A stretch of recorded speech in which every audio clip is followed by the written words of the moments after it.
நண்பர்கள் அனைவருக்கும் வணக்கம். நான் தாங்க பாண்டி பேசுகிறேன். நண்பர்களே, TN all driver associate national highway drivers union. இப்போ இந்த வீடியோ பதிவு எதற்காக? அதாவது என்ன சொல்றது, இந்த 4-5 நாளாவே வர்ற ஃபோன் கால்ஸ் பூரா வேற மாதிரி வருது. அதுக்கு தெளிவான ஒரு விளக்குரை நான் தர்றேன் நண்பர்களே. சங்கம் அப்படிங்கிறது முழுக்க முழுக்க அந்த சங்கத்தின் உறுப்பினர், அந்த ஓட்டுநரை பாதுகாக்கிறதுக்கு தான் ஒரு சங்கம். உதாரணத்துக்கு, உங்களுடைய உழைப்பு, நீங்க உழைச்ச உழைப்பு உங்களுக்கு வரல, உங்களை ஏமாத்துறாங்க அப்படின்னா நீங்க சங்கத்துல தெரியப்படுத்தலாம். உழைக்கிற இடத்துல உங்களுக்கான மரியாதை நீங்க கொடுத்தும் உங்களுக்கு மரியாதை கிடைக்கல, சுயமரியாதை அந்த இடத்துல பாதிக்கப்படுது அப்படின்னா நீங்க சங்கத்துல தெரியப்படுத்தலாம். கண்டிப்பான முறையில சங்கம் வந்து கேட்கும். உங்களை சம்பந்தமே இல்லாம நீங்க சரியா நடந்தோம், உங்ககிட்ட அவதூறா நடந்துக்கிறாங்க, தேவையில்லாத பழிச்சுமை உங்ககிட்ட சுமத்துறாங்க அப்படின்னும் பட்சத்தில் நீங்க சங்கத்துல தெரியப்படுத்தலாம். சங்கம் உங்களுக்காக வரும்.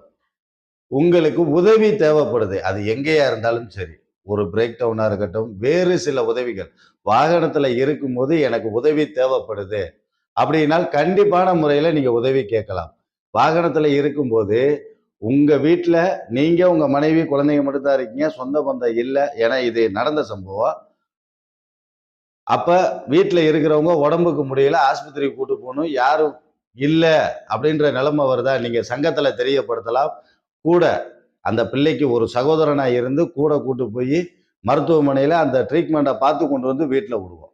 இது ஒரு சங்கம் அந்த சங்கத்தினுடைய உறுப்பினர்களுக்காக செய்யும். முழுக்க முழுக்க உங்களுடைய சுயமரியாதை, உங்களுடைய வேலை வாய்ப்பு, நான் இப்ப வேலை இல்லாம இருக்கேன், எனக்கு ஒரு வண்டி ஏற்பாடு பண்ணி கொடுங்க அப்படின்னால் சங்கம் செய்யும். அதை விட்டுட்டு இப்ப வர்ற பிரச்சனைகள் என்னன்னு பாத்தீங்கன்னா, எனக்கு எங்க அண்ணன் தம்பிக்கு பிரச்சனை, அதை வந்து தீர்த்து வைங்க, ஸ்டேஷன்ல கம்ப்ளைண்ட் கொடுத்துருக்கான் அப்படிங்கிறது, இந்த இடத்தகராறு, இந்த வீட்டுல இருந்து கோழியை பக்கத்து வீட்டுக்காரை தூக்கிட்டு போயிட்டியா வந்து பேசுங்க அப்படிங்கிறது, குடியிருக்கிற வீட்லயே ஹவுஸ் ஓனருக்கு எனக்கும் பிரச்சனை, அதை வந்து பேசுங்க, இந்த மாதிரி விஷயங்களை முதல்ல தவிருங்க. சங்கம் அப்படிங்கிறது முழுக்க முழுக்க உங்களுக்கு நல்லது செய்யறதுக்காக மட்டும்தான். நீங்க நினைச்ச நேரத்துக்கெல்லாம் கூப்பிட்டு உங்க வீட்டு சொந்த பிரச்சனைகளை எல்லாம் பார்க்கறதுக்காக சங்கம் இல்லை.